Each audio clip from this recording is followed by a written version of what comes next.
আপনারা যদি প্রত্যেক দিন লোকাল ট্রেনে যাতায়াত করেন তাহলে আপনি জানেন এটি কত ঝামেলা যে টিকিট পাওয়ার জন্য। তাই আজকে আমি আপনাদেরকে দেখাবো যে আপনি কি করে লোকাল ট্রেনের অনলাইন টিকিট পাবেন। প্রথমে প্লে স্টোরে যান, এখানে আপনি UTS সার্চ করুন, অ্যাপটিকে ইনস্টল করে নিন। ইনস্টল হয়ে যাওয়ার পর ওপেন করে নিন।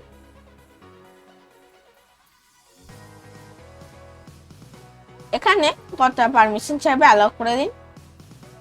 এখানে প্রথমে আমরা লগ ইন কী করে করতে হয় সেটা দেখে নেব। হ্যাঁ, লগ ইন প্রেস করুন। যেহেতু আমাদের কোনো অ্যাকাউন্ট নেই প্রথমে তাই রেজিস্টার করে নিন। কারণ আপনার মোবাইল নাম্বার, এখানে আপনার নাম দিয়ে দেবেন, আর এখানে আপনি আমার পাসওয়ার্ড, আর এখানে কনফার্ম পাসওয়ার্ড। যে পাসওয়ার্ডটা আপনি এখানে লিখেছেন সেটা আপনাকে এখানে দিতে হবে, যাতে আপনি শিওর হয়ে যান যে আপনি কিছু স্পেলিং মিস্টেক করেননি। আর এখানে শো অ্যান্ড আনচেক বাটন, এটা প্রেস করলে শো করবে, আবার প্রেস করলে এটা আনচেক শো করবে না। তাহলে জেন্ডার দিয়ে দিন, এখানে আপনার ডেট অফ বার্থ, এটা প্রেস করলে আপনার যে মান্থের আর ইয়ারে জিনিসগুলো দেখাবে। এটা হচ্ছে ইয়ার আর এটা হচ্ছে অ্যামাউন্ট সিলেক্টর। আর এখানে এটাতে টেস্ট থাকে, তাহলেই আপনি অ্যাপের সাথে রেজিস্টার করে নিতে পারবেন।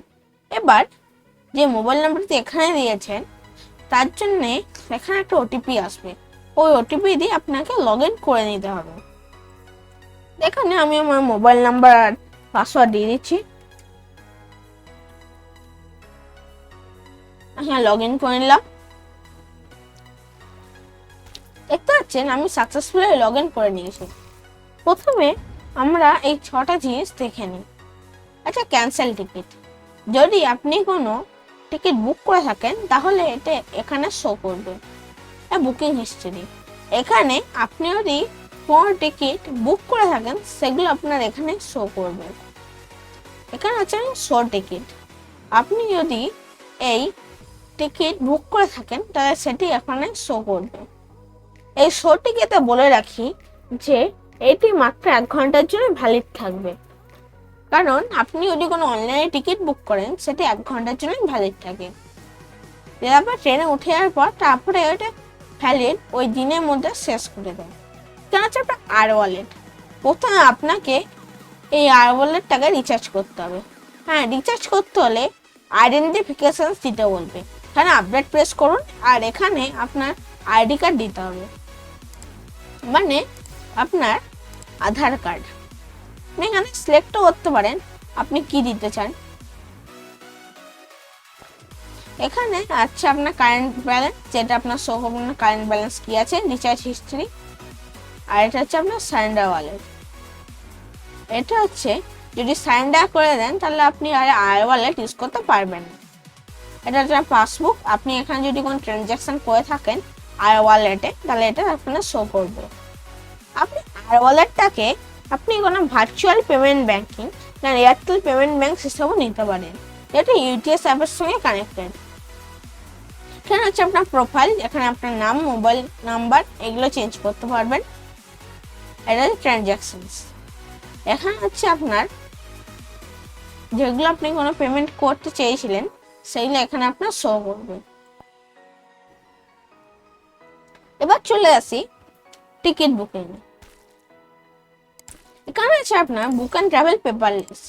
এটা প্রেস করে দেবো এবং যে সেশনটা আপনার সবচেয়ে কাছে থাকবে সেটা আপনি এখানে শো করবে। এখানে আমি দিয়ে দেবো কোথায় যেতে চাইছি, দিয়ে দিলাম। আমি নেক্সট প্রেস করব। দিয়ে দেখুন এখানে 6টি অপশান আছে। অ্যাডাল্ট, কতগুলো অ্যাডাল্ট যাবে, এখানে যে কতগুলো চাইল্ড যাবে, এর জার্নি না রিটার্ন সেই টিকিট টাইপটি আপনাকে এখানে দিতে হবে।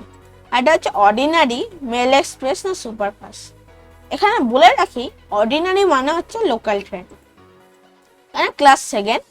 পেমেন্ট টাইপ আর ওয়ালেট না ডেবিট কার্ড এবং পেমেন্ট গেটওয়ে। আর ওয়ালেট যেটা আপনাদেরকে দেখালাম এটা হচ্ছে আপনার ওয়ালেট, যেটার মধ্যে ইউটিএস এর অ্যাপ আছে। এখানে আমি এটা সিলেক্ট করব, যে গেট ফেয়ার করলে এখানে সব দিয়ে দেওয়া হবে।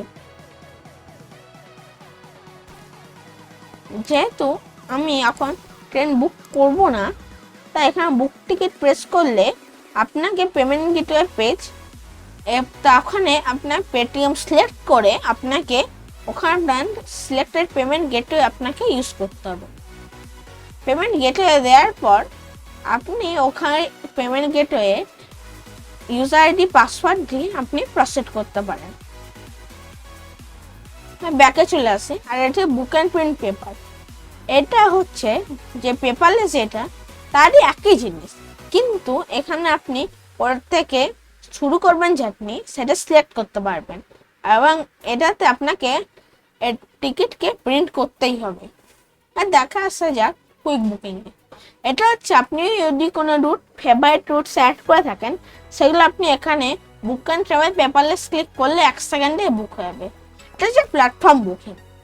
ধরুন একটা সিচুয়েশন, আপনি কাউকে দেখতে চান, কিন্তু সে আপনার প্ল্যাটফর্মে নামবে না, জাস্ট তার ট্রেন দিয়ে দেখবেন। তা আপনাকে স্টেশনে যেতে হবে, আর সেই স্টেশনের জন্য এটা হচ্ছে বুকিং সিস্টেমটা। এখানে আপনি পেমেন্ট টাইপ, কতজন আছে, এবং সেশন নেম বা কোড, মানে হাওড়ার জন্য HWH যে কোনো একটা দিয়ে আপনি বুক করতে পারেন। এটা সিজন বুকিং। এটা হচ্ছে আপনি 1 মাসে যেগুলো বুক টিকিট করেছেন সেগুলো আপনার এখানে বুক হবে। যখন 1 মাস হয়ে যাবে তখন আপনার ওয়ালেট থেকে আপনার টাকা কেটে নেওয়া হবে। আর যে ফিচারটা আপনি দেখছেন স্যান্ডা ওয়ালেট, সেই সময় আপনারা এটা ইউজ করেন, তাহলে আপনাকে কিছু ইউটিএস অ্যাপের সঙ্গে কিছু দিতেও হবে এক্সট্রা। আর এটা হচ্ছে আপনার কিউআর কোড বুকিং। এটা হচ্ছে জার্নি বাই কিউআর কোড আর প্ল্যাটফর্ম বাই কিউআর। মানে এটা দেখবেন কোনো প্ল্যাটফর্মের গায়ে অনেক কিউআর কোড লেখা থাকে, বিশেষত যেখানে টিকিট কাউন্টার থাকে। ওটাকে ইউজ করলে আপনি এই অ্যাপ দিয়ে আপনি টিকিট কাউন্টারে আপনি কিউআর কোড টিকিট বুক করতে পারেন। তো এই হলো এই পুরো অ্যাপটির ওভারভিউ। আপনি যদি এই ভিডিওটি ভালোবেসে থাকেন তাহলে প্লিজ একটি লাইক এবং আমার চ্যানেলটিকে সাবস্ক্রাইব করে নিন।